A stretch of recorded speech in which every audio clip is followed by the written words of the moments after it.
छोड़िए ना पापा, उस कॉलेज की 1 साल की फीस 1.5 लाख रुपए है। तू मेडिकल ज्वाइन करना चाहता है या नहीं? हाँ पापा, लेकिन कुछ नहीं। देख बेटा, तूने कॉमन एंट्रेंस टेस्ट भी पास किया है, ठीक है? तो परसों तक तू उस कॉलेज में एडमिशन ले ले। जय तू डॉक्टर बनेगा, और पैसों की चिंता तू मत कर। उसका इंतजाम परसों तक हो जाएगा। पैसों का इंतजाम कैसे होगा जी?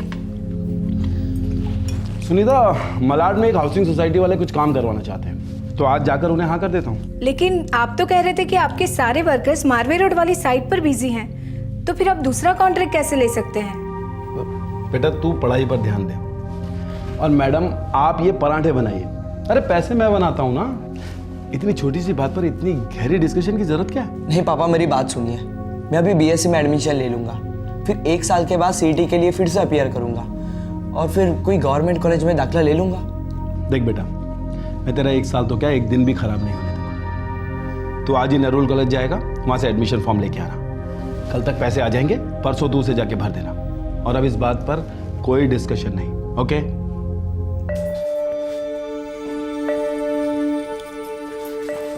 देखिए जी, आप पर वैसे ही काफी भार रहता है, फिर ये दूसरा कॉन्ट्रैक्ट लेने की क्या जरूरत है? कोई भार नहीं है सुनीता, तुम बेकार में टेंशन क्यों लेती हो? अरे टेंशन कैसे ना लूं? मेरा और जय का आपके अलावा और कोई है क्या? और मेरा कौन है? देखो सुनीता, ये जो भी कुछ मैं कर रहा हूँ तुम दोनों की भलाई के लिए तो कर रहा हूँ।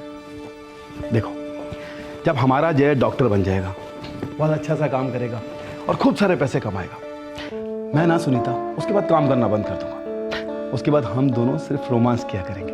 अच्छा, एक काम करते हैं, हम हर 6 महीने में हनीमून मनाने चला करेंगे, वो भी पूरी दुनिया में घूमकर। पूछो क्यों? क्यों? क्योंकि पिक्चर अभी बाकी है मेरी जान। चलिए।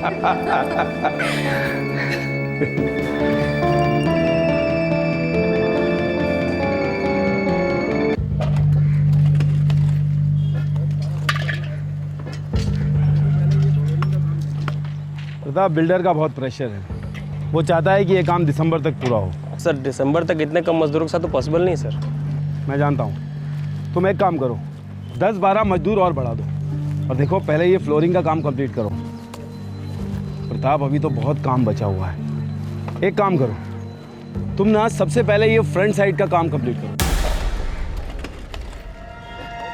बिल्डर को ऐसा लगेगा कि काम जल्दी पूरा होने वाला है।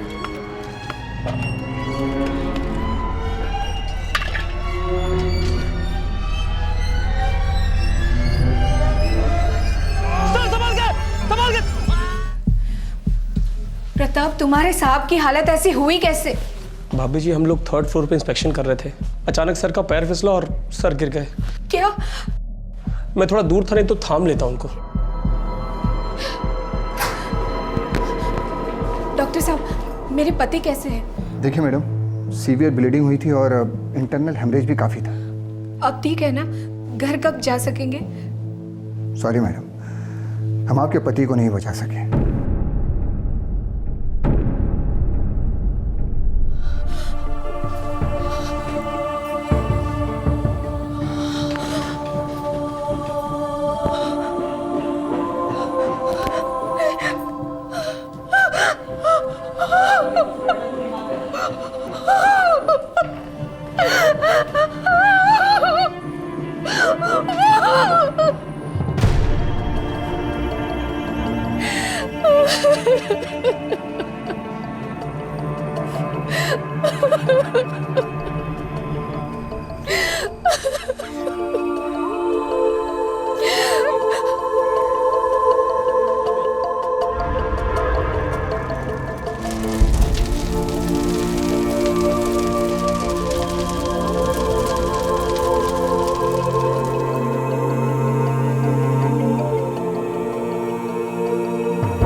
बिना किसी दस्तक के मौत दबे पांव आई और एक सुखी परिवार की सारी खुशियों को चिता पर चढ़ा गई।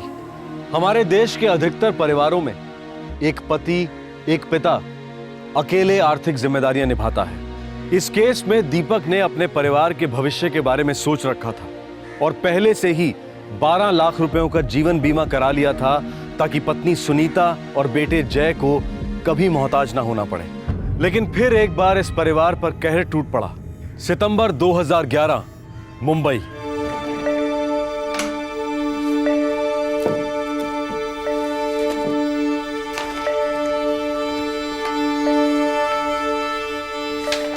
बेटा ये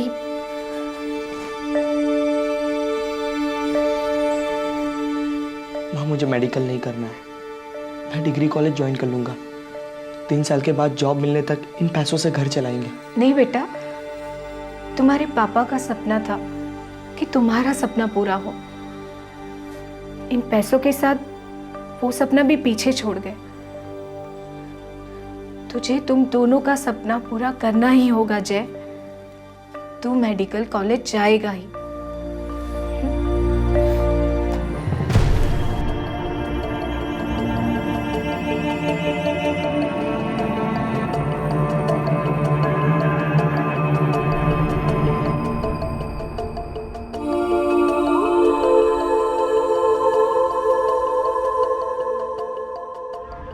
ये मेरे पति का डेथ सर्टिफिकेट।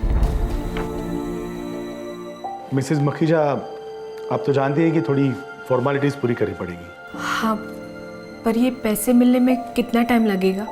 अगर सारा पेपर वर्क सही रहा तो ज़्यादा से ज़्यादा 2 हफ्ते। किसी भी तरह ये जल्दी नहीं हो सकता। मेरा बेटा मेडिकल ज्वाइन कर रहा है, फीस भरनी है। देखिए, मैं अपनी ओर से पूरी कोशिश करूँगा। मैं आपके केस को स्पेशल मार्क कर दूँगा। Thank you.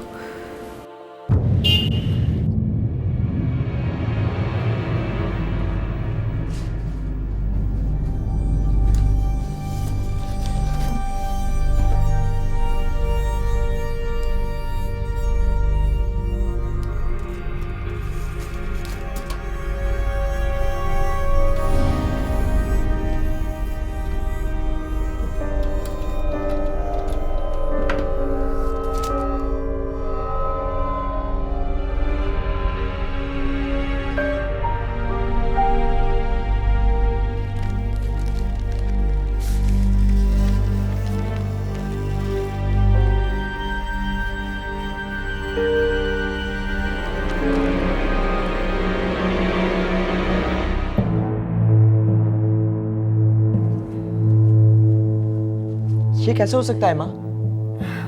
एक पैसा नहीं मिला और इंश्योरेंस कंपनी वाले ने 12 लाख की रिसीट भेज दी है। यहाँ लिखा है कि 3 अक्टूबर को आपको चेक मिल गया है। 3 अक्टूबर को कोई लेटर आया था क्या? नहीं बेटा, कुछ नहीं आया है। मैं रोज रोज लेटर बॉक्स चेक तो नहीं करती, पर उन्होंने कहा था कि ऑफिस से चेक मिलेगा। पोस्ट की तो कोई बात भी नहीं हुई थी। हमारे साथ कोई फ्रॉड कर रहा है माँ।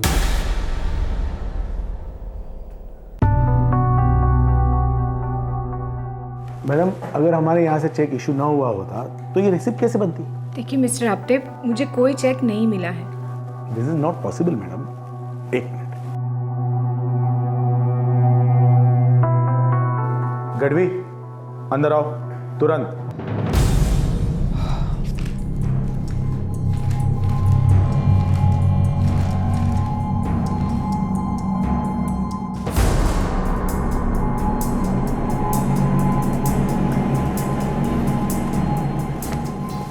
देखिए मैडम,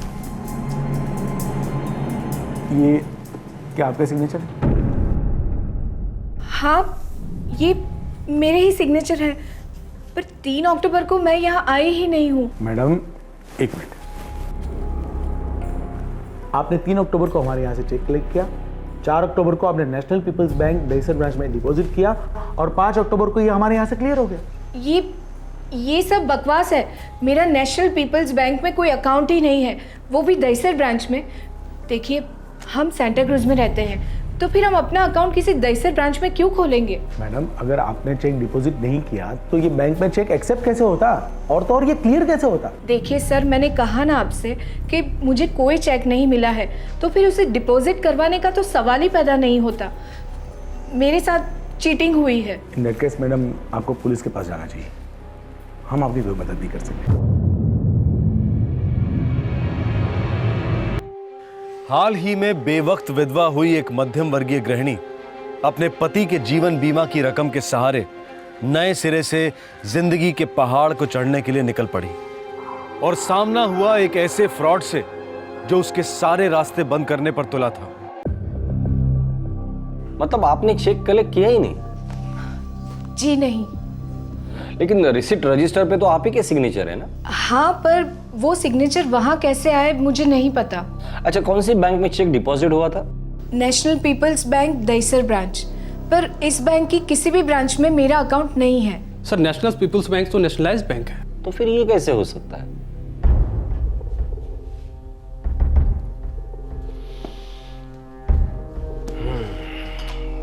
सिग्नेचर तो मिसेस मखीजा का ही है, पर चेक देते वक्त आपने उनसे कुछ आइडेंटिटी प्रूफ नहीं मांगा था? बिल्कुल मांगा था सर। मुझे मिसेस मखीजा ने अपना पैन कार्ड दिखाया था। उसकी कॉपी मिल सकती है मुझे? नहीं सर, वो मैंने नहीं ली। क्यों? जब भी कोई आईडी प्रूफ दिखाकर चेक लेकर जाता है तो उस आईडी प्रूफ की कॉपी रखी जाती है। स्टैंडर्ड प्रैक्टिस है ना ये? हाँ सर, स्टैंडर्ड प्रैक्टिस है, मगर इस बार ये दिमाग से निकल गया। देखिए इंस्पेक्टर, मैं पूरे दावे के साथ कह सकता हूँ कि इसमें हमारी कोई गलती ही नहीं है। आपटे साहब, आपकी इस लापरवाही की वजह से इतना बड़ा फ्रॉड हुआ है और आप कहते हैं कि आपकी कोई गलती नहीं है। इंस्पेक्टर, हमने मिसेस मखीजा को उनका claim out of turn settle करके दिया है। उनको जल्दबाजी थी, इसलिए हमने सारी फाइलें फटाफट प्रोसेस करवाई, और इसी जल्दबाजी में शायद ये एक पैन कार्ड की कॉपी लेना रह गया होगा। That's it.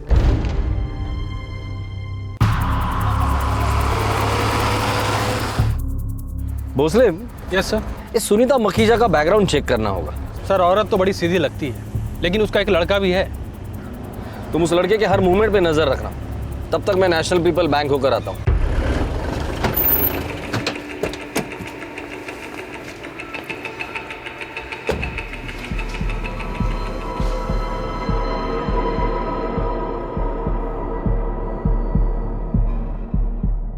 ये चेक 5 अक्टूबर को क्लियर हुआ है सर। 6 अक्टूबर को 6 लाख, 7 अक्टूबर को 3 लाख, 9 अक्टूबर को 2,90,000 रुपए निकाले गए। बैलेंस सिर्फ 15,000 रुपए है। मिश्रा जी, अकाउंट ओपन कब हुआ है? 22 सितंबर 2011।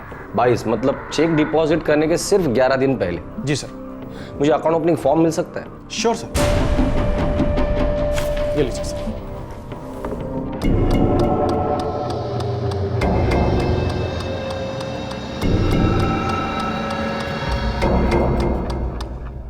ठीक है मिश्रा जी, अगर जरूरत पड़ी तो मैं दोबारा कांटेक्ट करूंगा आपको।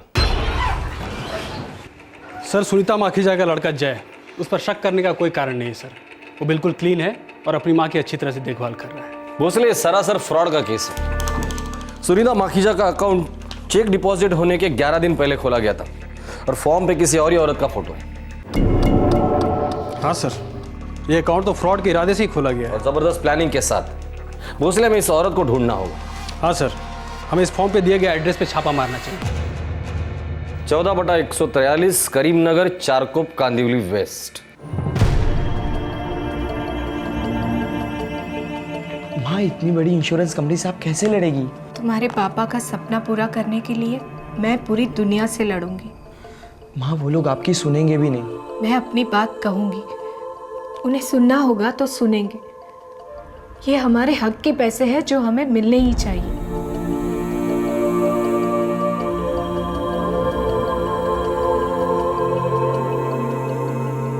दीपक, जब भी मुझे किसी बात का डर लगता, आप मेरा हाथ थाम लेते। आज मेरा हाथ मत छोड़ना दीपक।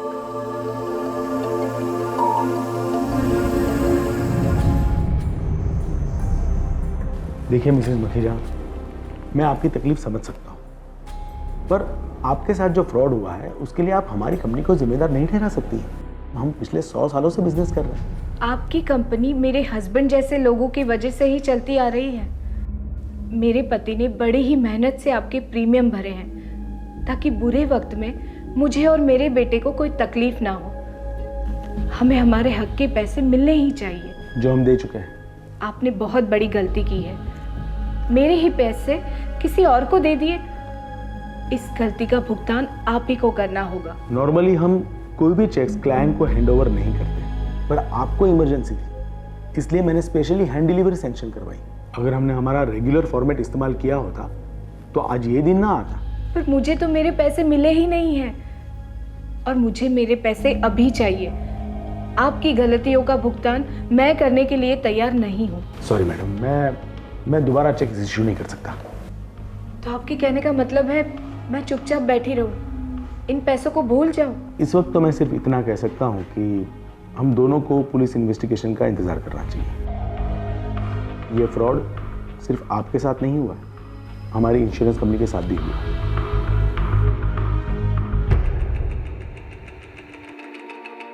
सर करीमनगर में 14/143 नाम की कोई खोली नहीं है, जाली एड्रेस है। लेकिन सर जो पैन कार्ड की कॉपी दी गई है वो जाली नहीं लगती सर। सुनीता माखीजा का पैन कार्ड बनाया होगा, आजकल तो 2 दिन में पैन कार्ड बन जाता है। कितनी अजीब बात है ना सर, इतना ज़रूरी डॉक्यूमेंट्स कोई भी इतनी आसानी से बनवा लेता है। मैं अभी आपके नाम का पैन कार्ड बनवा सकता हूँ सर। 2 दिन में मेरे पास श्रीकांत माने यानी आपके नाम का पैन कार्ड होगा और मैं श्रीकांत माने होगा। इन्होंने बैंक वालों को बनाया कैसे? लगता है उन्होंने ढंग से आइडेंटिफिकेशन की नहीं होगा। सर ये इंट्रोड्यूसर जो है वो बैंक का पुराना ग्राहक है और इस फॉर्म पे उसी के सिग्नेचर है, राजन गिरधर परीख। बैंक से इसका एड्रेस निकालो, देखते ये भी असली है या जाली। रेजिडेंशियल प्रूफ मिलने के बाद ही अकाउंट खोला गया होगा। जाली एड्रेस है मिश्रा जी। आपका तो नेशनलाइज बैंक है, आप लोग डॉक्यूमेंट्स की फिजिकल वेरिफिकेशन नहीं करते? अमूमन तो करते हैं, लेकिन लग रहा है इस बार चूक हो गई है। एक लाचार औरत की जिंदगी चूक गई है मिश्रा जी। आपके ब्रांच की लापरवाही की वजह से इस औरत के पति के इंश्योरेंस के 12 लाख रुपए लूट लिए गए। इस बात का मुझे बेहद अफसोस है सर। बताइए मैं आपकी क्या मदद कर सकता हूँ? इस फ्रॉड औरत को इंट्रोड्यूस करने वाला राजन परीख आपका अकाउंट होल्डर है। 1 second sir.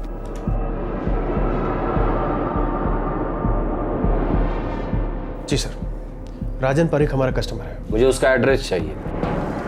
201 Sai complex, Yashvi road, Goregaon.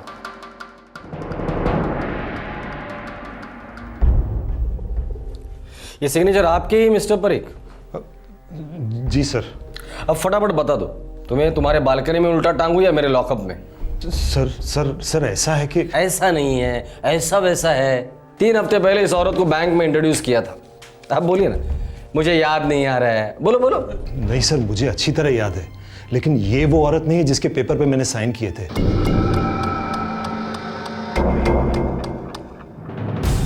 Sir ये तो कोई बहुत बड़ा फ्रॉड लग रहा है। जिसमें तुम भी शामिल हो मिस्टर परीख। पैसे कहाँ है? फटाफट बता दो वरना घर की दीवारें भी मैं चीर दूंगा। सर सर सर 2 मिनट मेरी बात सुन लीजिए प्लीज। Excuse me sir. जी कहिए। सर आप हमारी थोड़ी मदद कर सकते हैं सर? कैसी मदद? सर हम लोग राजकोट से आए हैं, हमारे लड़के का दाखिला हुआ है मुंबई में। और सर उसी की एडमिशन की फीस भरनी है सर हमें। देखिए मेरे पास कोई पैसे वैसे नहीं अरे है। नहीं सर, नहीं सर आप गलत समझ रहे हैं। हमें पैसे नहीं चाहिए, हमारे पास हैं पैसे। हमें सिर्फ राजकोट से मुंबई ट्रांसफ़र करना था। सर यहाँ मुंबई में हमारा कोई अकाउंट नहीं है सर। सर आप इस ब्रांच में हमारा इंट्रोडक्शन दे देंगे तो आपकी बड़ी मेहरबानी होगी सर, प्लीज़ सर। ये आप अपने बेटे के एडमिशन के लिए ही कर रहे हैं? जी हम लोग बहुत इज्जतदार लोग हैं, झूठ क्यों बोलेंगे आपसे? और हम सच कह रहे हैं, हमारा किसी भी बैंक में कोई अकाउंट नहीं है। लाइए दीजिए।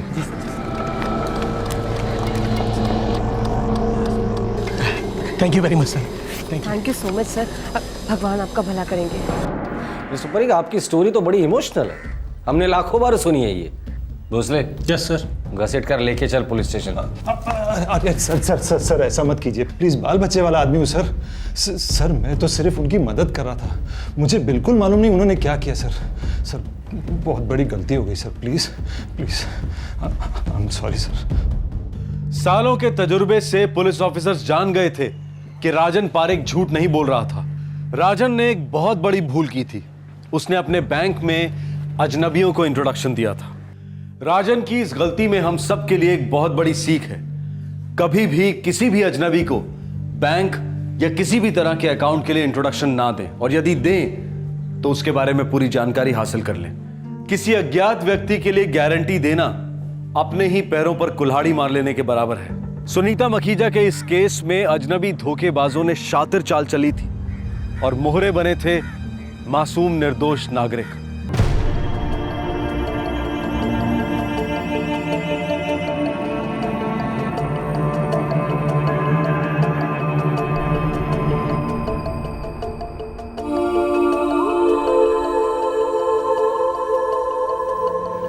सुनीता ये मेरे अकाउंट में 20,000 रुपीज़ है और ये 1 लाख रुपए के म्यूचुअल फंड के पेपर, और ये है इंश्योरेंस के पेपर, एक मेरा, एक तुम्हारा और एक जय का। आप ये सब मुझे क्यों बता रहे हैं? भाई तुम्हारे लिए इन्वेस्टमेंट किया है तो और कैसे बताऊंगा? देखो तुम्हें और जय को इन सभी पेपर्स की पूरी जानकारी होना ज़रूरी है। पर आपको जानकारी है ना, फिर हमें जानने की क्या ज़रूरत है? कल मुझे कुछ हो गया तो? मुझे पता था आप ये बात छेड़ेंगे। देखो सुनीता, मेरे बात छेड़ने या नहीं छेड़ने से कोई फर्क नहीं पड़ता। मैं मानता हूँ कि आज अच्छा वक्त है, लेकिन बुरा वक्त बताकर नहीं आता, इसलिए प्रैक्टिकल बन के सोचो, इमोशनल नहीं। मुझे कुछ सोचना ही नहीं है। मैं बस इतना जानती हूँ कि मैं आपके बगैर नहीं जी सकती। पागल मत बनो सुनीता, ये जो भी इंश्योरेंस और इन्वेस्टमेंट मैंने किया है ये तुम्हारे और जय के फ्यूचर के लिए किया है। कौन मरना चाहता है, लेकिन कल को मुझे कुछ हो जाए तो कम से कम तुम्हें ये पता होना चाहिए कि मैंने तुम्हारे और जय के लिए क्या इंतजाम किया है। मैं रहूं या ना रहूं, लेकिन मैं कभी तुम्हें और जय को किसी के सामने लाचार नहीं होने दूंगा। आपकी इन्वेस्टमेंट का ख्याल आप रखिए और मैं आपका ख्याल रखूंगी। मैं भगवान से हर रोज मन्नत मांगती हूँ कि हमारा साथ बना रहे हमेशा।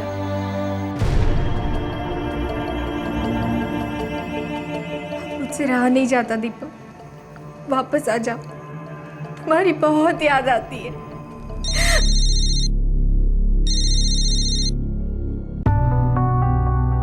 नहीं इंस्पेक्टर साहब, मैं इसे नहीं जानती। ये सुनीता मखीजा है, नकली सुनीता मखीजा। मैंने इसका क्या बिगाड़ा है? मैडम, पैसा इंसान का जमीर बिगाड़ देता है। हो सकता है इंश्योरेंस कंपनी वालों ने इसी को देखा हो। वहाँ मिस्टर गढ़वी से बात हुई हमारी, पर उन्हें कुछ याद नहीं है। इसके अलावा और 2 लोग हैं साथ में, हम तीनों को जल्द से जल्द पकड़ लेंगे। इंस्पेक्टर साहब, इंश्योरेंस के पैसे जल्दी ना मिले तो मेरे बेटे का फ्यूचर खराब हो जाएगा। मेडिकल कॉलेज की फीस भरनी है और कॉलेज इंतजार नहीं करेगा। मैडम, मैं आपका प्रॉब्लम समझता हूँ, पर हम हमारी तरफ से पूरी कोशिश कर रहे हैं। अच्छा,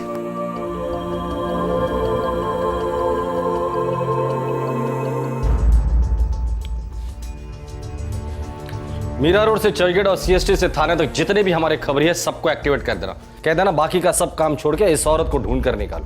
हो सर। ये औरत कल शाम तक मेरी कस्टडी में होनी चाहिए। हो जाएगा सर। बेबस विधवा औरत के इंश्योरेंस का पैसा हड़प लिया इस गैंग ने। ऐसा सबक सिखाऊंगा कि जिंदगी भर याद रखेंगे।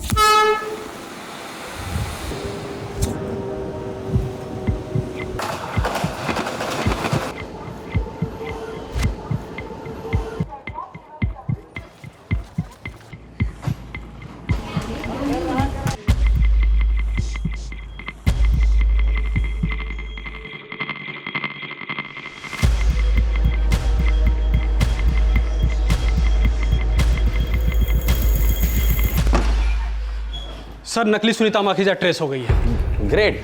कहाँ है? सर, रफीक खबरी का फोन आया था, वो 4 कोप के एक बनिया की दुकान पर देखी गई है। गाड़ी निकालो।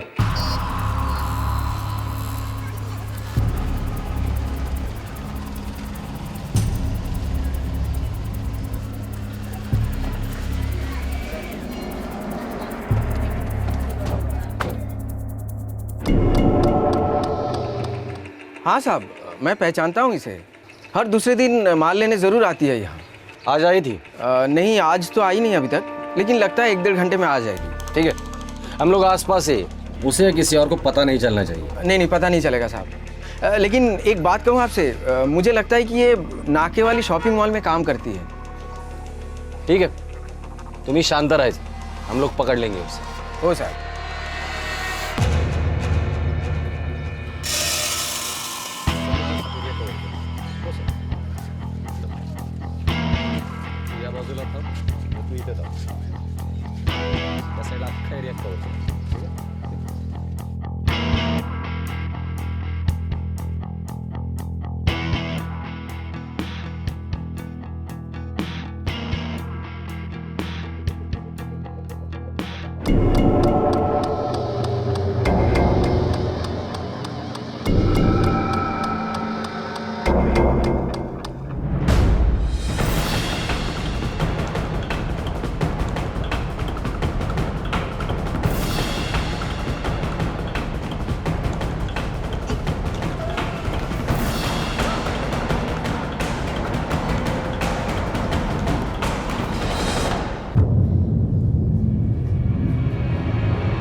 तो मैडम, शुरुआत आपके नाम से करते हैं। नाम बताना असली। रेशमा। रेशमा, तुमने एक विधवा औरत का हक मारा है, धोखेबाजी से उसकी जिंदगी खराब कर दी है। अगर एक भी झूठ बोला ना, पीछे जो खड़ी है ना, इतना मारेंगे तुम्हें, जिंदगी बची तो रोती रहना। सर मैं सच बोल रही हूँ सर, इंश्योरेंस का चेक कलेक्ट करने के लिए मैं ही गई थी सर, और दहीसर बैंक में भी चेक मैंने ही डाला था। फिर उसके बाद मैंने उसमें से 11,90,000 रुपए निकाले 3 किश्तों में। पैसे कहाँ हैं? सर पैसे मेरे पास नहीं है सर। सर और 2 लोग भी थे सर, मैंने सारे पैसे उन्हें दे दिए। मुझे तो इस काम के लिए 1 लाख रुपए मिले थे। इस झूठ की सजा तुम्हें मिलेगी। लेकर जाओ इसे, और हाँ, तड़पा तड़पा कर मारना। सर एक मिनट, जान से इसे बाद में मार डालेंगे। सर रुकिए, 1 मिनट छोड़ दीजिए, 1 मिनट। सर मैं सच कह रही हूँ सर। सर मैं चारकोप में रहती हूँ सर, अपने पति के साथ रहती हूँ, मेरे बच्चे भी हैं सर। मैंने आपको जो 2 लोगों के बारे में बताया था ना, उसमें से एक आदमी है और एक औरत। रेशमा कहाँ जा रही है? काम पर, और कहाँ जाऊंगी? अरे मेरा एक काम कर देगी। कैसा काम? बताती हूँ ना। उस औरत का नाम सीमा है सर, और उसके पति का नाम रतन। ये लोग 1 महीना पहले ही हमारे बाजू वाली खोली में रहने आए थे। गुजरात के लोग हैं सर। गुजरात में कहाँ से? कभी जिक्र किया था? हाँ सर, राजकोट। तो काम क्या करते थे? पर मेरा फोटो क्यों चाहिए तुम्हें? ताकि हम तुझे 1 लाख रुपए दे सके। क्या 1 लाख? देख रेशमा, तेरा फोटोग्राफ एक बैंक में अकाउंट खोलने के लिए चाहिए। उसके बाद तुझे हमारे साथ एक ऑफिस आना होगा, वहाँ तुझे एक चेक कलेक्ट करना होगा, और वो चेक तुझे बैंक के अकाउंट में डिपॉजिट करना होगा, और फिर अपने उस अकाउंट से पैसे विड्रॉ करके हमें देना होगा, जिसमें से 1 लाख रुपए तुझे दे देंगे। 1 लाख रुपए का नाम सुनते ही मेरे मन में लालच भर गया सर। रेशमा, तुम मॉल में नौकरी करती हो ना? जी सर, पर पूरी तनख्वाह मेरे पति शराब में उड़ा देते सर। बच्चों के लिए कुछ नहीं बचता। इंग्लिश मीडियम में डाला है उन्हें सर, कितने खर्चे भी हैं। खुदा से नहीं तो कम से कम कानून से तो डरती। उन्होंने तो कहा था कि किसी को कभी कुछ नहीं पता चलेगा, ये सब तो होते रहता है। तुम उनके साथ सांता क्रूज में इंश्योरेंस ऑफिस में भी गई थी ना? जी सर। सीमा सुन, तो रेशमा के साथ अंदर जा। हाँ, और ये पैन कार्ड ले वेरिफिकेशन के लिए, संभाल के रखना इसको। और रेशमा, एक बार 10 का ट्राई कर। ये ले।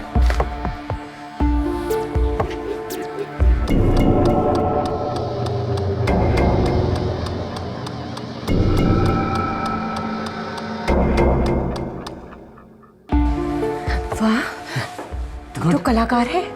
बहुत अच्छा। अब जाओ तुम दोनों, best of luck.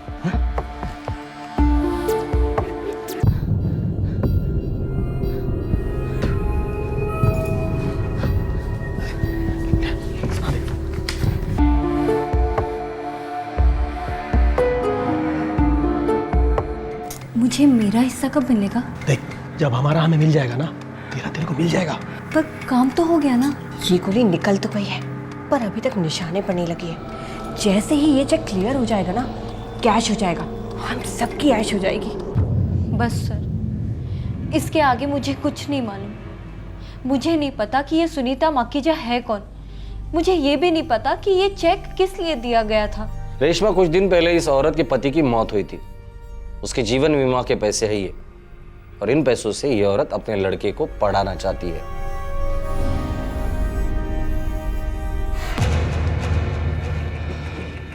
Bad luck sir, वो लोग 1 महीने पहले चौल छोड़कर चले गए।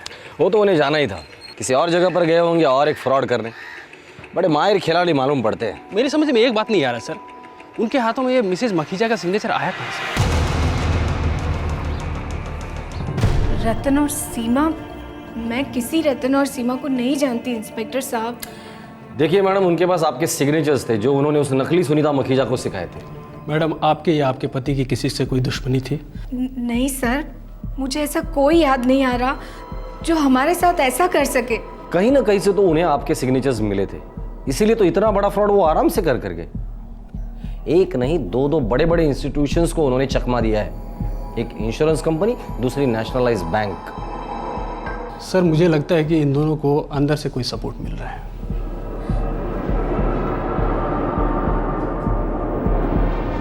गढ़वी? अपना गढ़वी? नहीं नहीं नहीं इंस्पेक्टर साहब, मुझे लगता है जरूर कोई गलत फहमी है। पिछले 7-8 साल से हमारे साथ सर्विस कर रहा है और बड़ा ईमानदार बंदा है। ठीक है, उसके ईमानदारी की एग्जाम लेते हैं, जरा बुलाएंगे उसे। अच्छा।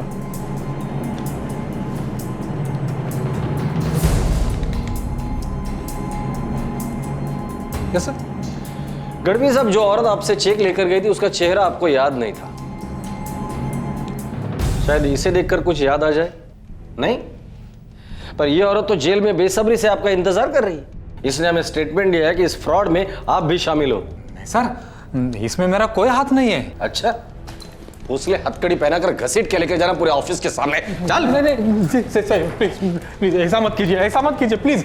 उस औरत को चेक मैंने सर के कहने पर दिया था। आपने सर को मालूम था कि चेक गलत औरत को दिया जा रहा है। बोलिए आपटे साहब। मैं मत दो, तुम्हें बसा ना प्लीज। देखिए सर, छोटी सी अमाउंट है, आधा आधा कर लेते हैं। इस देश में तो बड़े बड़े लोग करोड़ों रुपए का गबन करके डकार तक नहीं लेते यार। 12 लाख रुपए हमारी बहुत छोटी छोटी खुशियां होती है। मतलब हमें कहाँ अन्ना हजारे बनना है।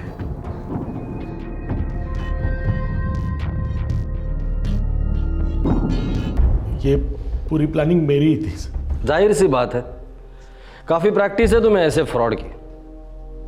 तुम लोगों के दर्द की चिता पर अपने फ्रॉड की रोटी पकाते हो। आपटे विधवाएं, लावारिस बच्चे, बूढ़े माँ बाप, इनके मुंह से निवाला छीनते हो। आगे से ऐसा नहीं होगा सर। बड़ी मेहरबानी होगी आपटे साहब। रतन और सीमा कौन है और इस वक्त कहाँ है? मैं, गढ़वी, रतन और सीमा, हम 4 लोगों की टीम है। रतन और सीमा इस वक्त पोरबंदर में है। मुझे उनकी फोटो चाहिए। है मेरे पास। पोरबंदर पुलिस के साथ कोऑर्डिनेट कर लो भोसले। Yes sir. इस फ्रॉड टीम को ऑल आउट कर ही डालते हैं।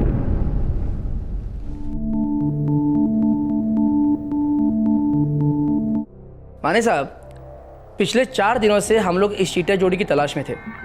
आपको पता है हमें वो कहाँ मिले? कहाँ मिले? यही पास के मानिक चौक पुलिस लॉकअप में। ग्रेट वंजारा साहब, ग्रेट। अच्छा, तो आप लोगों ने इन्हें पकड़ ही लिया? एक चेक की फोर्जरी कर रहे थे, बैंक वालों ने पकड़ा उनको। अच्छा वंजारा साहब, एक रिक्वेस्ट करनी थी मुझे। ये दोनों जल्द से जल्द मुझे यहाँ मुंबई में चाहिए। क्या एक विधवा औरत के इंश्योरेंस के 12 लाख रुपए ठग लिए इन लोगों ने। माने साहब, मैं अपने डीसीपी सर से परमिशन लेके उनको जल्दी से डिस्पैच कर दूंगा। Thank you very much Vanjara साहब। जय हिंद। जय हिंद साहब। भोसले का जमाना आ है। हर ऑफिस में बापूजी की तस्वीर है और हर ऑफिस में फ्रॉड और घोटाला हो रहा है। काले धन पर भी तो बापू की तस्वीर होती है ना सर। वो देश की आज़ादी के लिए लड़े, पर आज हर एक भारतवासी उन्हीं को मारने पे तुला हुआ है।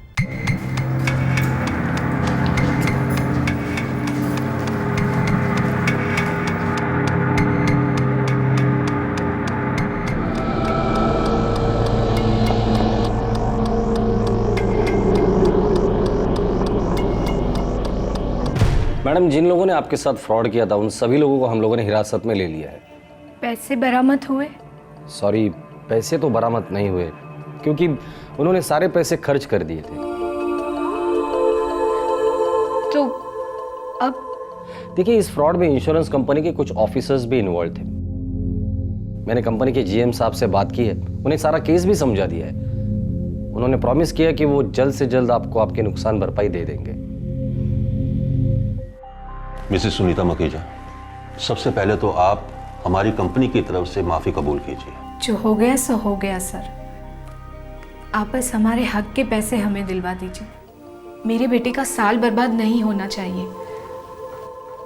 इसके पापा का सपना था कि वो डॉक्टर बने और मैं इनका सपना पूरा करना चाहती हूँ। उन 12 लाख रुपयों का एक एक पैसा आपको मिलेगा। बस पुलिस रिपोर्ट मेरे पास आ जाने दीजिए। 1 हफ्ते के अंदर आपका चेक आपके पास पहुंच जाएगा। Thank you very much. और इस बार कोई गलती नहीं होगी, कोई गफला नहीं होगा और कोई फ्रॉड नहीं होगा। आपका चेक आपके ही हाथों में दिया जाएगा। Thank you very much.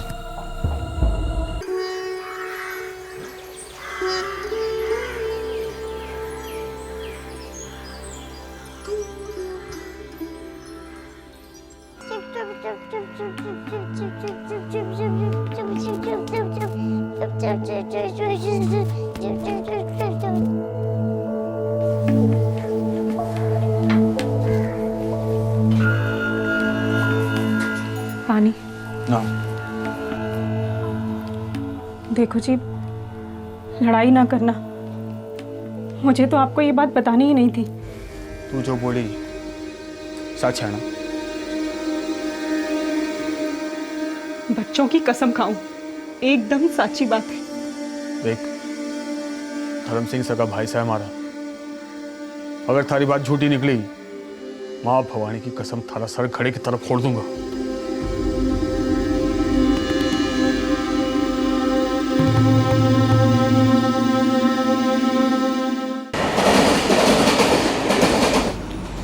भाई साहब, मासा की सौगंध खाकर बोलो, आप सच बोल रहे हो? अरे हमारे पे भरोसा ना है?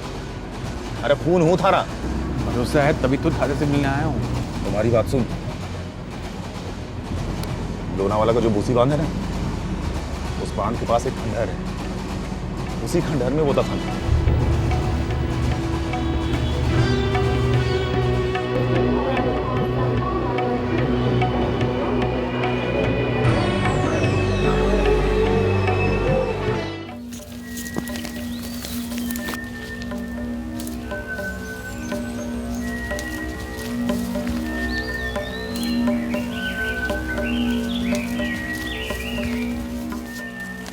भाई साहब, एक बात पूछनी थी। पूछो। भाई साहब, मेरी लुगाई केसर कह रही थी। अरे ना रघु, ऐसा कुछ भी नहीं है, गलतफहमी हुई है बस। चल जल्दी कर।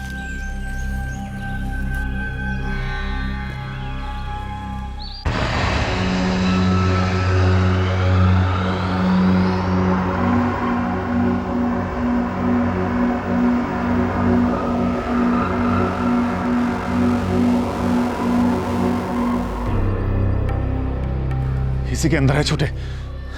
भाई साहब, थारे को कैसे पता? इसी में दफन है।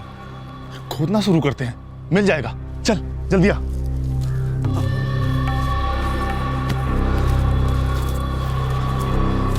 जल्दी कर।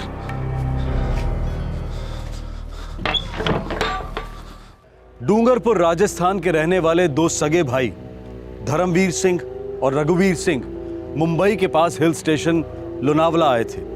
वो कुछ खोज रहे थे और अचानक नफरत खून से गाढ़ी साबित हुई।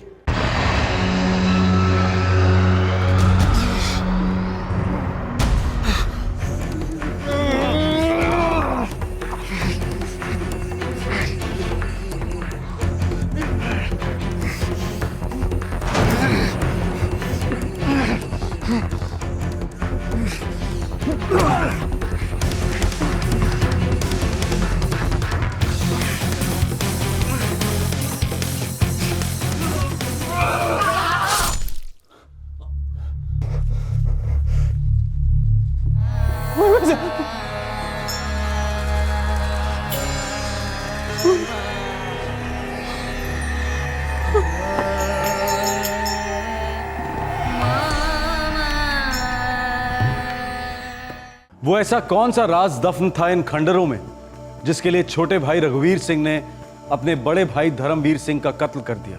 दोनों ने एक ही मां की कोख से जन्म लिया था, दोनों एक साथ पले बड़े थे, दोनों में महज 2 साल का फर्क था। दोनों ने एक साथ अपना गांव डूंगरपुर छोड़ा था और रोजी रोटी कमाने के लिए अपने गांव से हजारों किलोमीटर दूर चले आए थे।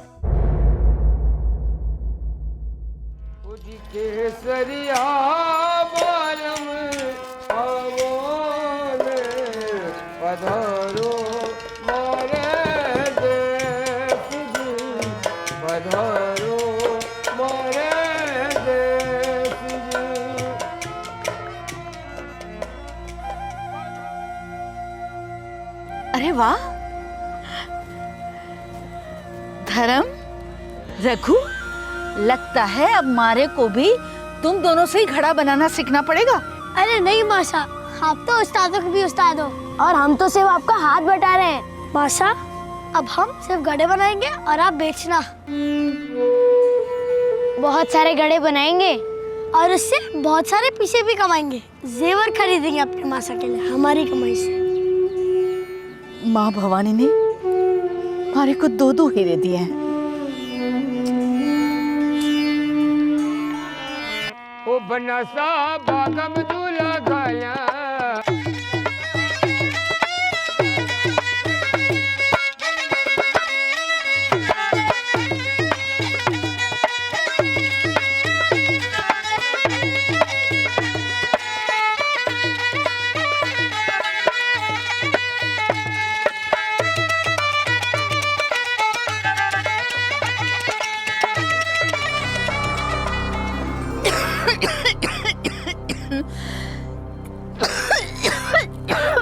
ओ केसर, मासा खांसी है कब से? सुनाई नहीं पड़ रहा थारे को? जी हुकुम।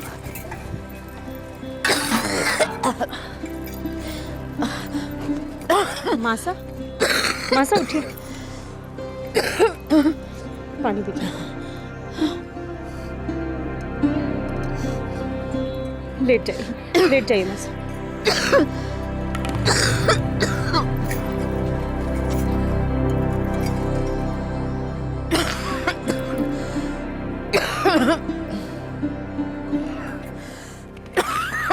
दवा तो खत्म हो गई है जी। धर्म भाई से शाम को ले आएंगे। पर मासा की तबीयत तो बहुत बिगड़ गई। कतरा को दिया भाई? भाई साहब सिर्फ 14 रुपया। 14 रुपया तो ज्यादा भाई, 8 रुपया लगा दिया, 8 रुपया में दे दे। माल 10 मील दूर से पैदल आते हैं सरकार, कारीगरी तो देखो। 8 रुपया देना है तो दे दे, नहीं तो तेरा भाई कोई और दे सी। सरकार 14 रुपए में ऐसा घड़ा कहीं नहीं मिलेगा। 8 रुपया। अरे भाई साहब वापस तो आ जाओ, सुनो। 8 रुपया में। अच्छा ठीक है, 8 तो 8 ही सही, वापस आ जाओ भाई साहब। आ जाओ भाई साहब। अरे पहुंचने के वक्त नाराज होकर नहीं जाते, ले जाओ। देख भाई, 2-4 दिन में घड़ा गलने वलने लगा तो वापस ला कर दूंगा। 8 पीसे सारा वापस ले जाऊंगा। ये घड़ा गले तो आपको 101 रुपए दे दूं सरकार। अरे कारीगर मारा भाई रघुवीर सिंह है, पूरे राजस्थान में ऐसा कारीगर नहीं मिलेगा। खतरा होगा, ठीक है?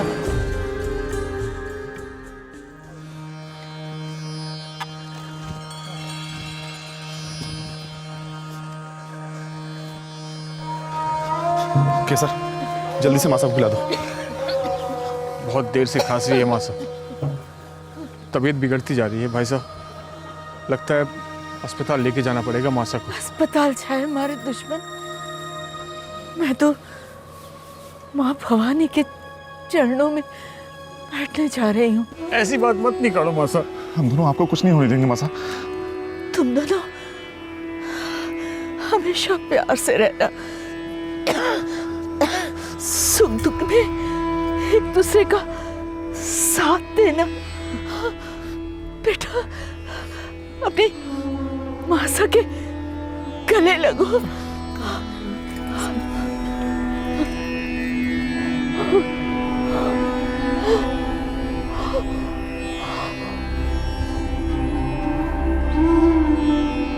मासा, मासा, मासा, मासा, मासा, मासा,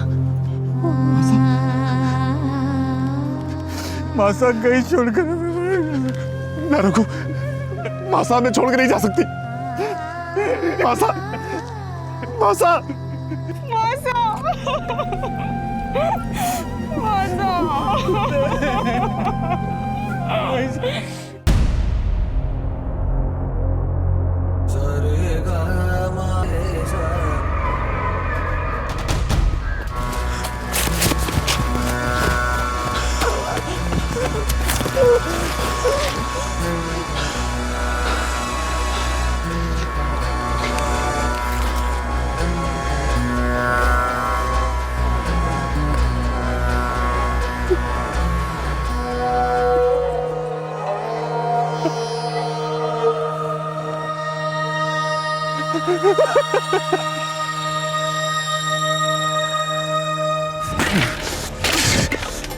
भाई साहब रुको भाई साहब रुको, क्या कर रहे हो भाई साहब रुको, रोटी रोटी को लात नहीं मारते ऐसे। अरे खाक रोजी रोटी, दिन भर तुम चक्के पर पिसते हो, मैं बाजार में, हाथ में 2 पैसे नहीं आते, ऊपर से ग्राहक की खरी रोटी सुनो।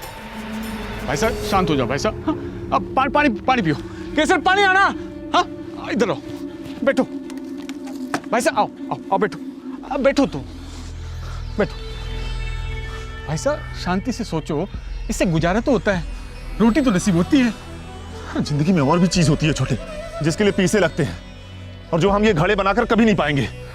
पहले पानी पियो भाई साहब। देखो भाई साहब, मासा ने हमें बचपन से यही काम सिखाया है, इसके अलावा हम कुछ जानते भी तो नहीं। वो जमाना अलग था छोटे, और आज का जमाना अलग है। बहुत जल्द हमें रोटी भी नसीब ना होगी। तो करे तो क्या करे, चोरी करे, टाका डाले।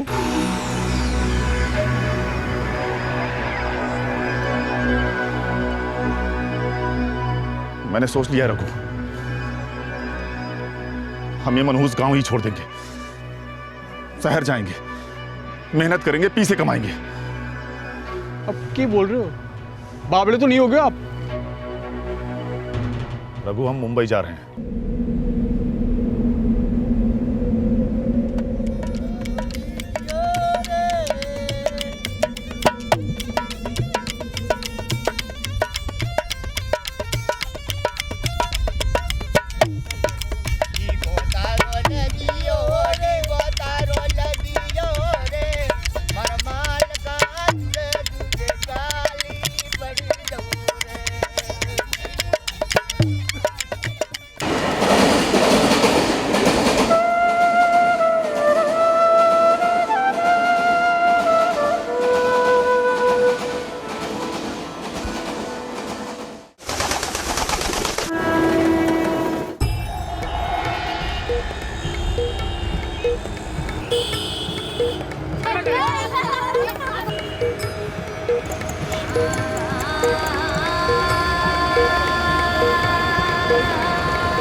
बाबूजी, बच्चों के लिए ले लो बाबूजी। कितने में? सिर्फ 200 रुपए। 200 ज़्यादा हो गया, 50 में दे रहे हो? बाबूजी 100 में तो खरीदी है हमारी, ले लो ना। 50 में दे दो। बाबूजी नुकसान हो जाएगा बाबूजी। बाबूजी, बाबूजी ठीक है 50 ही सही बाबूजी। ठीक है 50 में ही ले लो।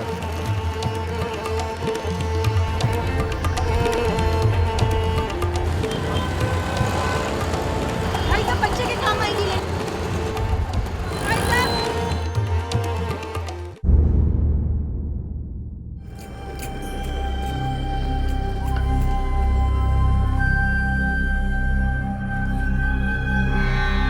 भाई साहब मजा नहीं आ रहे हैं आप। पीछे तो आ रहे हैं छोटे, दिन के 60-70 कहीं नहीं गए, आगे और आएंगे, सबके आते हैं। लोग इस शहर को सोने की नगरी ऐसे नहीं बोलते। लेकिन हम कुछ बना तो नहीं रहे हैं, सिर्फ दूसरों का माल बेच रहे हैं। हम वो बेच रहे हैं छोटे जो बिकता है, प्लास्टिक का माल। घड़े खरीदता कौन है? घड़ों का जमाना अब खत्म हो गया, मिट्टी में मिल गई सारी कारीगरी। मैंने देखा है जी। क्या देखा तूने? वो एक दुकान में घड़ा बेच रहे थे, 300 रुपया में एक। 300? तुम तो इसमें ना ही पड़ोगे सर। अरे वो बड़े बड़े दुकान वाले हम जैसे कारीगरों से 10 रुपए में घड़े बनवाते हैं और 300-400 में बेचते हैं। उन दुकानों में कोई तोल मोल नहीं, कोई तकाजा नहीं। वो लोग 300 में बेच सकते हैं तो हम 100 में तो बेच ही सकते हैं भाई साहब। अगर ऐसा होता छोटे तो हमारी सारी बिरादरी यहाँ घड़े बेच रही होती। तुमने ये घड़े बनाना और बेचने का ख्याल छोड़ ही दो। ना भाई साहब, मैं तो ये शहर छोड़ने की सोच रहा हूँ। एक बार जो इस मुंबई नगरी का पानी पिया ना, वो यहीं जिया यहीं मरा। और तुम जाओगे तो जाओ कहाँ? हमारे को ना पता, बस इतना पता है कि आप यहाँ नहीं रहना।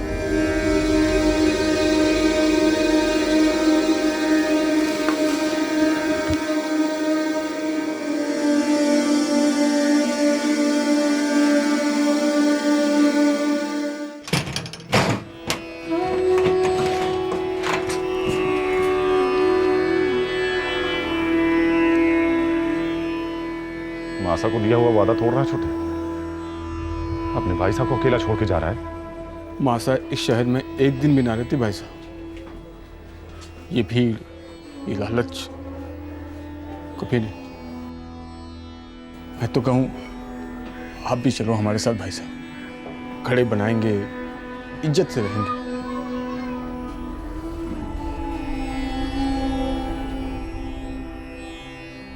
चल केसर, राम राम सर।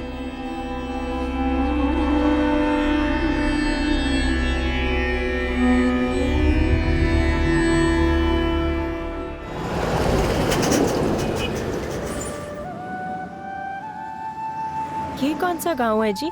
मावल मुंबई से दूर नहीं, पर उसकी जिंदगी से बहुत दूर है। यहाँ का पता किसने दिया? एक गाड़ी वाले साहब बोले यहाँ के लोग अभी भी गड़े इस्तेमाल करते हैं। तुम्हारा अपना गांव क्या बुरा है जी? वहीं चलते, अपना घर भी है।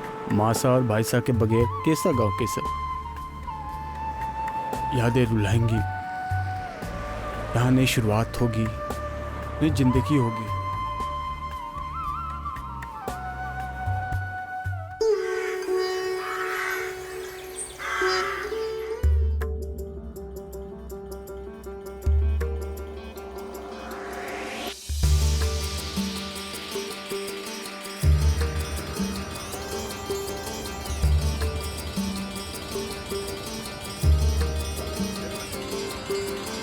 आइए भाई साहब, बहने आइए, घड़े लीजिए, घर के घड़े। पानी रखिएगा, ठंडे हो जाएंगे। कैसे लगा है?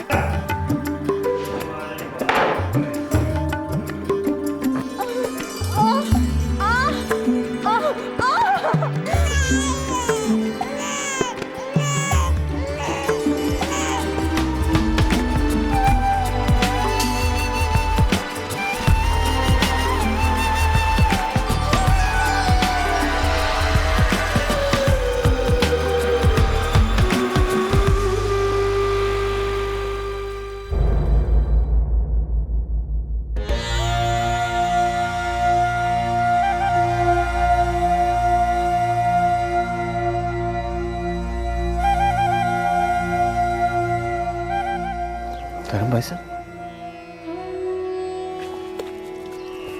धर्म भाई साहब, धर्म भाई साहब, छोटे धर्म भाई साहब, आपको इतने सालों बाद हमारी याद आई?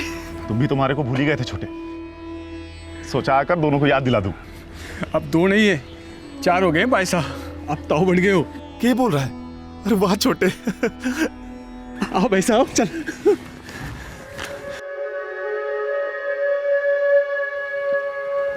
कैसी हो केसर? जी अच्छी। अरे अरे अरे, चल ताऊसा को बनी खम्बा करो, चल। ठीक है अम्मा। खम्बा घड़ी, आजा, बैठ।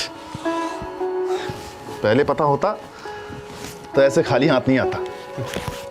ले, जा, मासा के पास जा।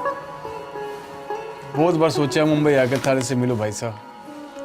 पहले कामकाज में मुश्किलें थी, पर अब ठीक है। तुम खुश तो हो ना छोटे? हाँ बहुत। अब आप आ गए हो, हमें क्या चाहिए? ये कैसे? पहले बढ़िया चाह, फिर जम के खाना। हाँ, हमारा बड़ा भाई आया शहर से इतने सालों बाद, आज जश्न होगा जश्न। जा। हाँ मैं देखता हूँ, तू जा। गुड़िया, सऊदी आई।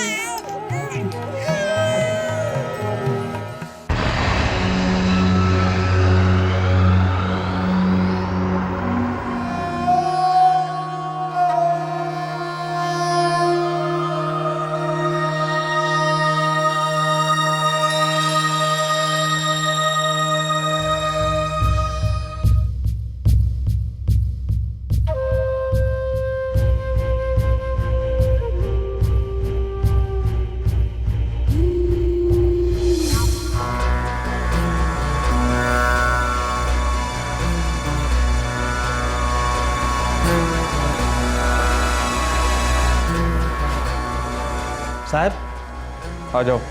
एक आदमी आया है, उसके पास चाकू है और चाकू पर खून लगा है। कहता है कि मैंने अपने भाई का खून किया है। क्या? हाँ साहब।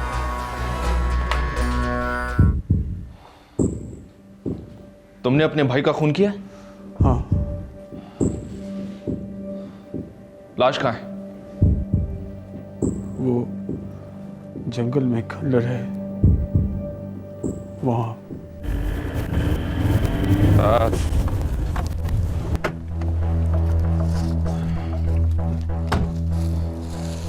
यहीं से रास्ता है।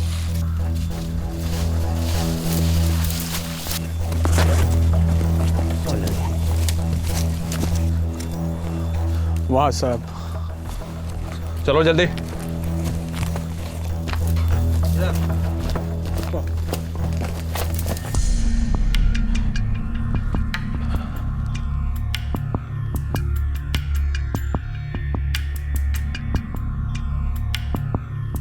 शेट्गे, लाश को पोस्टमार्टम के लिए भेज दो। हो साहब। और तुम लोग जी सर। आसपास देखो, कुछ मिल जाए तो। जी सर।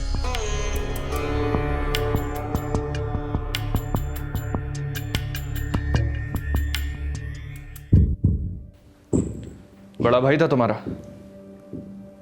जी सरकार। तुमने खुद आकर अपने आप को हमारे हवाले किया है। अफसोस है कत्ल करने का।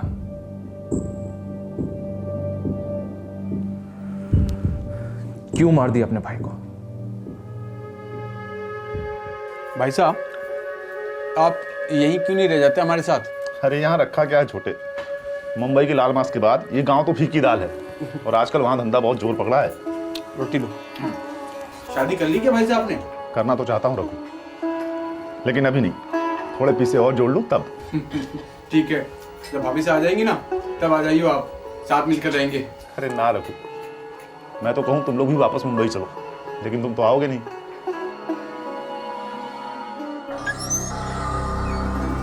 अच्छा लगा मिलके छोटे, बहुत अच्छा लगा।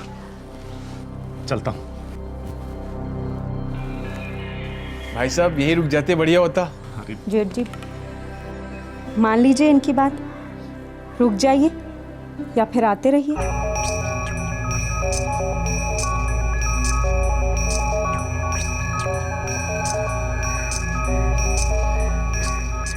चलता हूँ छोटे, देर हो रही है।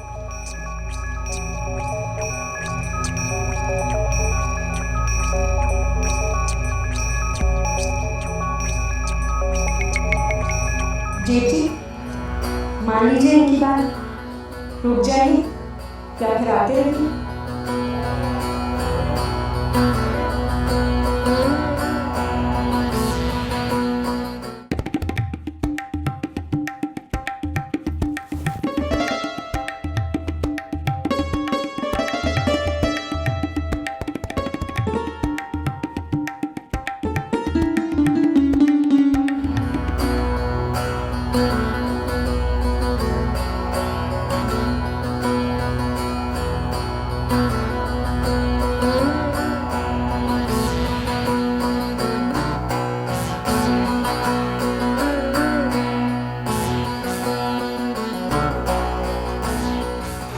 ए सेठ, सुहागरात मनानी है तो पूरी रात का रोकड़ा लगेगा, वरना जल्दी से निपटा और निकल यहाँ से।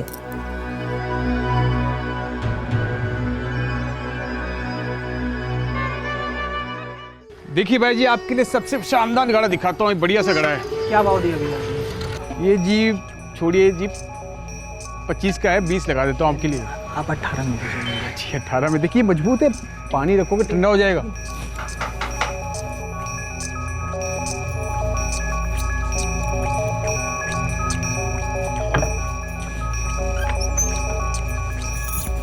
राम राम सा जेठ जी, वो ठेले पर गए हैं, खाने पर आएंगे तो आपको देखकर बहुत खुश होंगे। थारे को खुशी ना हुई मारे को देख के? जी तुमने ही तो कहा था कि रह जाओ या आते रहो।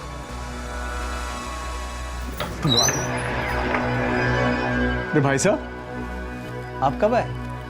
सब खैरियत तो है? क्यों छोटे, ऐसे मिलने नहीं आ सकता क्या? क्यों नहीं आ सकते भाई साहब?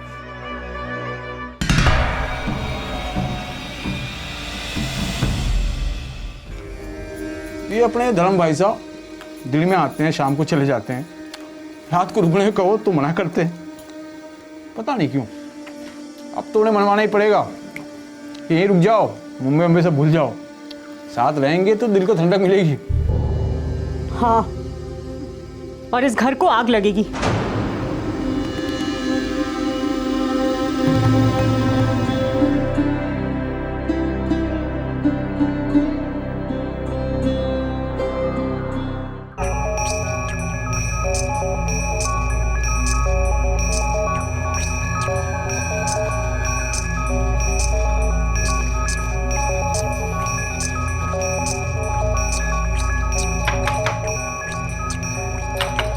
कौन है? मैं हूं। वो ठेले पर गए हैं। तुम्हारे लिए दरवाजा नहीं खुलेगी। पहले जाकर आप उनसे मिल लीजिए, उनको आपसे कुछ जरूरी बात करनी है। ये बात? तूने अपना मुंह खोला साली, भाई भाई में जहर घोल दिया।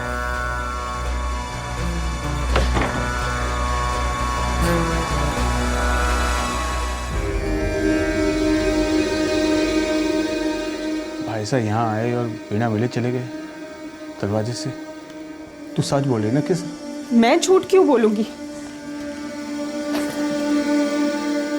थारी वजह से भाई से मार से मुंह मोड़ ली, फोड़ कर जवाब भी नहीं दे रहे वो। इसमें हमारा क्या कसूर है? झूठी है तू, झूठ बोल रही है तू। मैं झूठ बोलूं? हाँ हाँ झूठी है तू। भाई से ऐसी नीच हरकत कभी नहीं कर सकते। अच्छा, तो क्या मैं कर सकूं?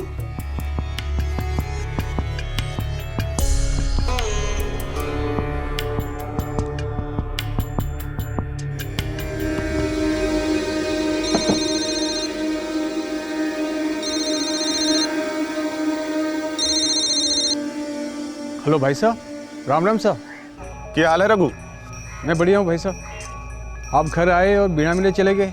कुछ काम आ गया था छोटे। भाई साहब, थारे से कुछ बात करनी थी। हमारे को भी बात करनी है। मैं पूना में ही हूँ, कल मिले? आएगा मिलने? सरकार, बड़े भाई के साथ सिर्फ बात करने गया था।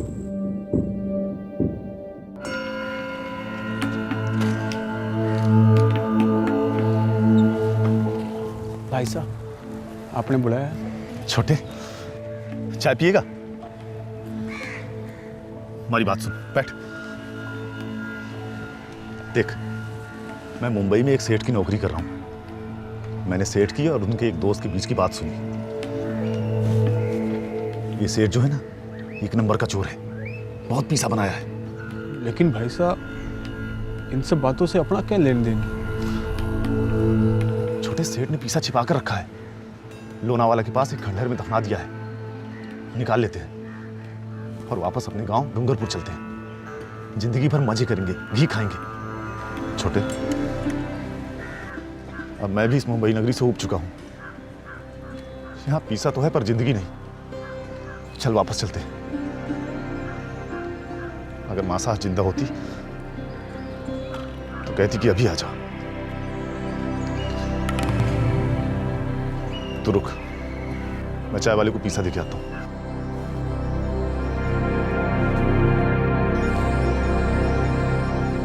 एक तरफ मेरे भाई साहब हमारे साथ इतना सारा पैसा बांटने को तैयार थे, और दूसरी तरफ हमारी बीवी कह रही थी कि भाई साहब ने उसके साथ जबरदस्ती करने की कोशिश की। चल छोटे।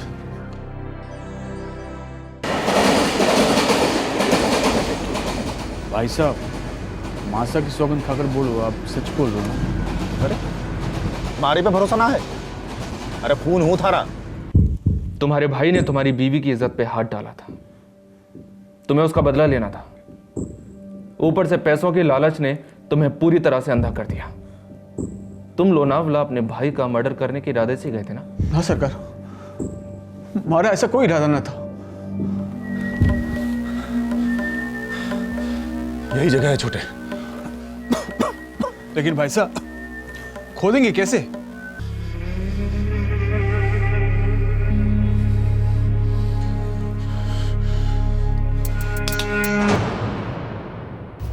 भाई साहब हमारे को मार डालने के इरादे से वहां आए थे। उस जगह कोई पैसा वैसा ना था, सब झूठ बोला था हमारे को वहां खंडर में बुलाने के लिए। ताकि वो आराम से हमारा कत्ल कर सके। भाई साहब, हमारे को मार डालने के लिए यहाँ बुलाया था। चाल चली आपने। तेरी लुगाई की जुबान भी तो चली। मैं क्या करता? थारी नजर में गिरा दिया हमारे को केसर ने। तो माफी मांग लेते हमसे, केसर से माफी मांग लेते। मतलब थारी लुगाई का कुत्ता बन कर हूं। वो मेरा मजाक उड़ाए, मुझे नीचा दिखा के बोले कि थारे पे हमारी मर्द की मेहरबानी है। ना छोटे ना मैं माफी मांगूंगा और ना थारे को माफ करने का मौका दूंगा।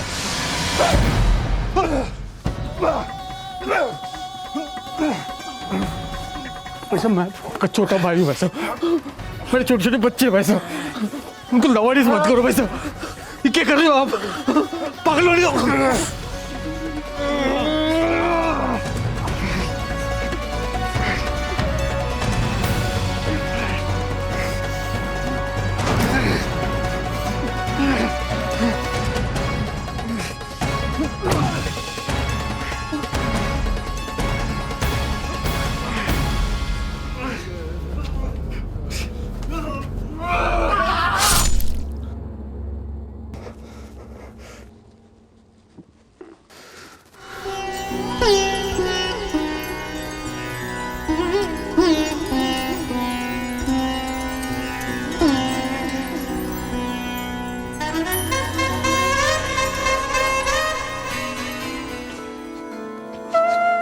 सरकार, भाई साहब को मैंने मारा नहीं, वे मारे हाथ तो मर गए।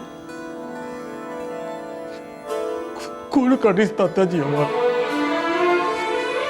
मैंने नहीं मारा, मैंने नहीं मारा।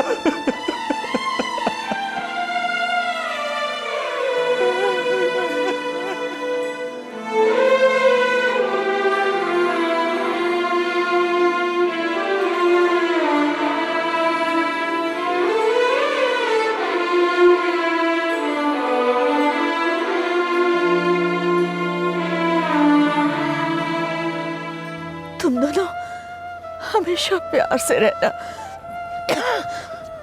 सुख दुख में एक दूसरे का साथ देना।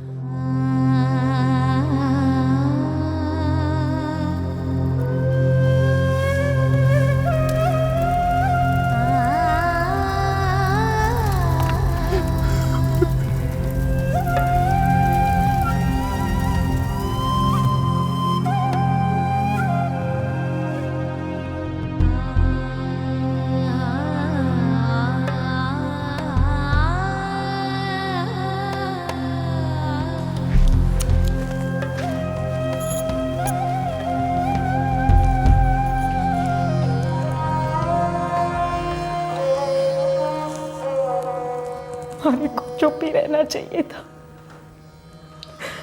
ये मन उस दिन देखना ही ना पड़ता। ना केसर, तारी गलती ना है। तारे ना बताने से सच्चाई तो ना बदलती। हम अपने गांव में ही अच्छे थे केसर, वहीं रहते तो ये सब ना होता। एक रोटी कम खा लेते, पर हंसी खुशी जिंदगी गुजरती।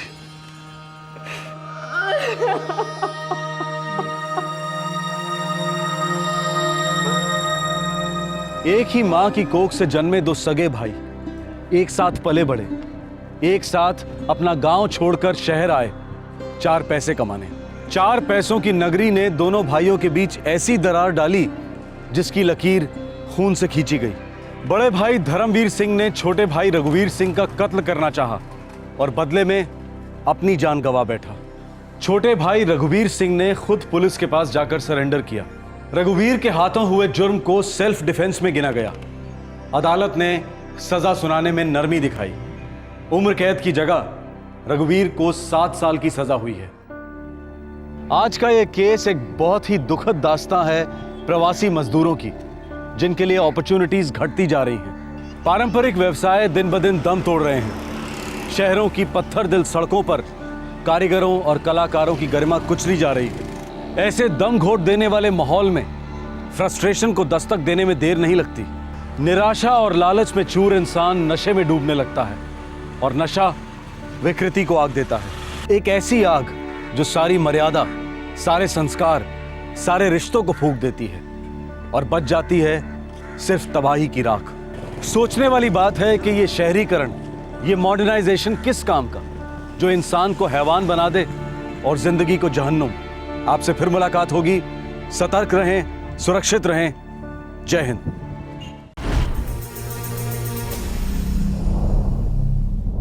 क्राइम पेट्रोल्स के और भी दिलचस्प कहानी देखने के लिए हमारे चैनल को सब्सक्राइब करें और बेल आइकॉन दबाना न भूलें।